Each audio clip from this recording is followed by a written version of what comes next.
Pemirsa, ular kobra sepanjang 1,5 meter masuk ke rumah warga di Depok, Jawa Barat. Warga yang resah dengan keberadaan binatang melata itu kemudian berupaya mengevakuasinya.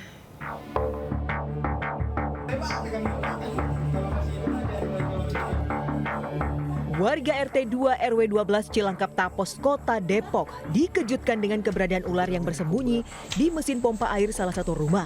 Ular berbisa itu diperkirakan memiliki panjang 1,5 meter. Warga kemudian berupaya mengevakuasi ular tersebut. Dari keterangan pemilik rumah, ular itu diduga masuk melalui saluran air saat kondisi hujan deras. Jenis apa itu, Mas? Jenis apa? Masuk dari ular kobra. Berapa lama sih tadi, Mas, evakuasinya, Mas? Berapa lama evakuasinya? Botol nih, naik dari sini ke sini. Ya, lama itu ada jam mah. Berapa, Mas? 1 jam. Warga pun berhasil mengevakuasi ular kobra tersebut dalam waktu 1 jam. Keberadaan ular di permukiman warga ini bukan pertama kali terjadi. Ular biasanya masuk pada saat dilanda hujan deras. Dari Depok, Jawa Barat, Iyung Rizky Ainus melaporkan.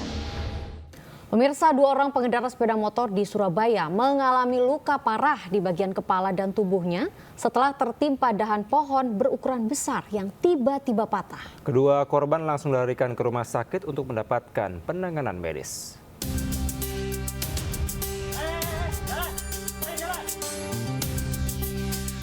Tim medis dari PMI Kota Surabaya berupaya menolong Farhan Perdana, 27 tahun, dan Jessica, 23 tahun, yang tertimpa dahan pohon saat melintas di Jalan Raya Rungkut Industri Sier, Surabaya.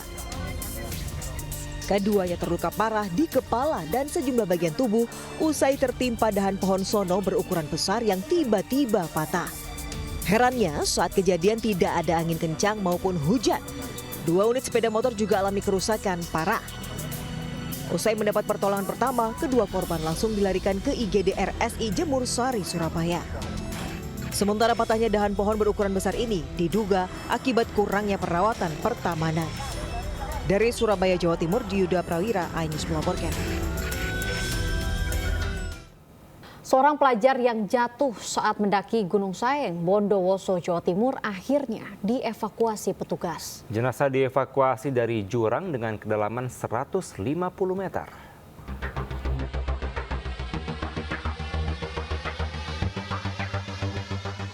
Jenazah Fahrul Hidayatullah alias Baim, 18 tahun, asal Kecamatan Bangsal Sari ini dievakuasi dari jurang dengan kedalaman kurang lebih 150 meter. Jenazah kemudian dievakuasi secara estafet oleh petugas gabungan dari puncak Gunung Saeng menuju posko SAR di Desa Sumberwaru, Kecamatan Binakal. Selanjutnya jenazah langsung dibawa ke kamar mayat Rumah Sakit Bayangkara Bondowoso untuk diautopsi. Setelah itu jenazah langsung dibawa pihak keluarga ke Jember untuk disemayamkan. Ke posko kita secara estafet karena untuk menghemat tenaga teman-teman juga. Pak, tadi informasinya bambunya sempat patah ya Pak ya untuk ngangkut tandu itu ya Pak? Ya, karena medan ya terlalu sempit, kita butuh juga istilahnya.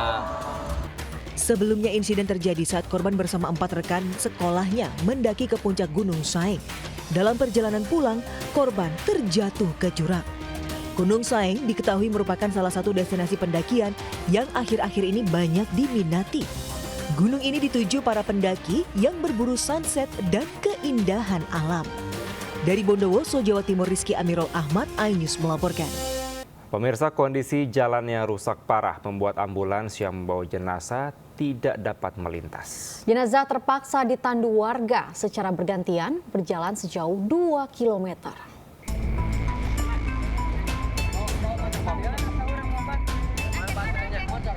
Sejumlah warga Kampung Pasir Gebang di Kabupaten Lebak, Banten menandu jenazah Sataria, 50 tahun, melewati jalan rusak dan berlumpur. Dengan menggunakan bambu dan kain sarung sebagai tandu darurat, warga secara bergantian menandu jenazah menuju rumah duka. Hal ini dilakukan lantaran mobil ambulans tidak bisa melintasi jalan yang rusak dan berlumpur. Jalannya rusak, bahkan apalagi motor juga nggak bisa. Sataria meninggal dunia setelah dirawat di rumah sakit akibat penyakit paru-paru yang dideritanya. Warga terpaksa menandu jasad wanita tersebut karena tidak ada alternatif lain. Warga berharap pemerintah turun tangan memperbaiki infrastruktur desa mereka agar hal serupa tidak terus terjadi. Dari Lebak, Banten, Iskandar Nasution, iNews melaporkan. Pemirsa, aksi pencurian motor terekam CCTV hingga viral di kota Tangerang, Banten. 2 pelaku membawa kabur motor korban yang terparkir di garasi.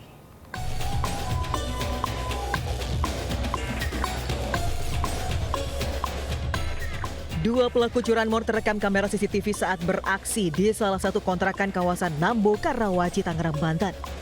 Dua pelaku melakukan aksinya bergantian hingga membawa kabur motor incarannya. Korban baru sadar motornya hilang saat keluar rumah. Warga mengaku sudah sangat resah dengan aksi pencurian motor yang terjadi di wilayahnya. Namun pihak kepolisian belum melakukan tindakan. Warga berharap polisi segera menangkap pelaku yang selama ini meresahkan warga. Dari Tangerang, Banten, Sukron, iNews melaporkan.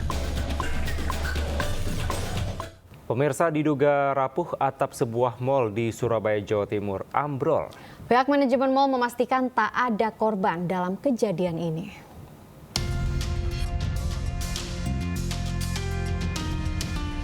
Pengunjung Mall Grand City Surabaya dikejutkan dengan ambrolnya atap mal.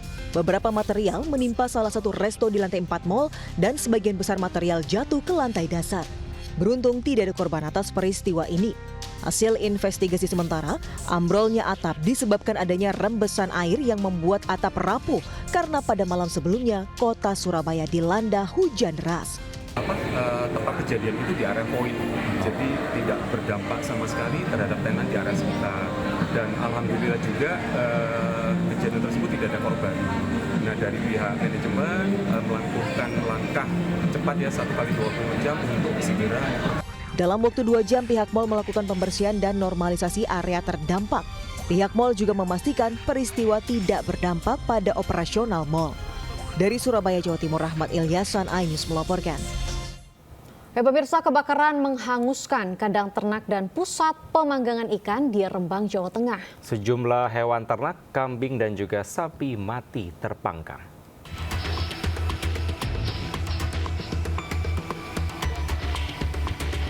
Api membakar kandang ternak dan pusat pemanggangan ikan di desa Pasar Banggi, Rembang, Jawa Tengah. Kandang yang terbuat dari bambu dan kayu membuat api cepat meluas dan sulit dipadamkan. Petugas damkar berjibaku memadamkan api. Sedikitnya 6 kandang, 2 bangunan pemanggangan ikan, 3 ekor sapi, 2 ekor kambing, 1 alat pendingin ikan, dan 1 unit sepeda motor hangus terbakar. Setelah itu biasa berlari sama Pak suami. Sini terus manggili sama tetangga-tetangga. Tapi keadaan apinya sudah membesar. Setelah lebih dari 2 jam, api berhasil dipadamkan. Pemilik kandang hanya bisa pasrah menyaksikan ternaknya mati terpanggang. Kerugian diperkirakan mencapai ratusan juta rupiah. Penyebab kebakaran diduga akibat korsleting listrik. Dari Rembang, Jawa Tengah, Musyafa melaporkan.